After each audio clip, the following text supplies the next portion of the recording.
hapon po sa inyong lahat. Ako po si Margie Sikakayan, grade 4 Nara, ang pabula ng aso at ng pusa, sinulat ni Mark Joseph Aragon. Isang araw, may isang aso na nakatira sa tabing dagat ng Mali. Siya ay malakas, masipag at mapagmahal sa kalikasan. Ang pusa naman ay palaging bagot. Ang gusto niya ng maganda ay ang kanyang sarili. Kapag may nakikita si aso na nagkakalat ng basura, ay pinagsasabihan niya ito. Habang naghahanap ng pagkain si aso, ay nakita niyang nagkakalat ng basura si pusa. Woof! Woof! Woof! Pusa! Bakit ka nagkakalat ng basura dito? Alam mo ba ang pagkakalat ng basura ay masama? Dahil makakapektuhan tayo ng pagbaha? Meow, meow, meow. Anong paki mo, aso? May pagtingin ka sa akin, ano? Kapag hindi mo yan ititigil, mapapaaway ka sa akin. Meow, meow, meow. Sorry na, gwapong aso.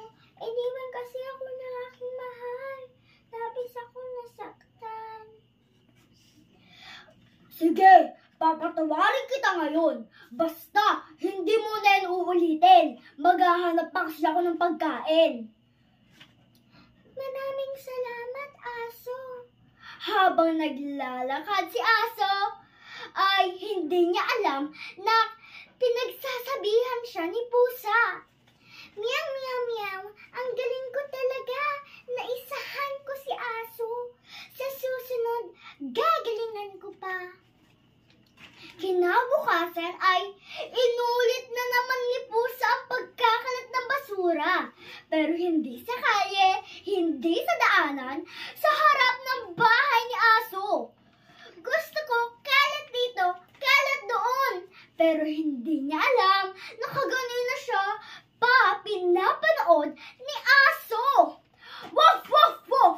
Pusa! Di ba pinagsabihan na kita na maaari tayo maapektuhan ng pagbaha? At gusto mo ba ng away? Alam mo ba na napapagod ako sa kakalinis dito at ikaw magkakalat ka lang? Meow, meow, meow. Kung napapagod ka dyan sa kakalinis mo dyan, magkalat na lang tayo.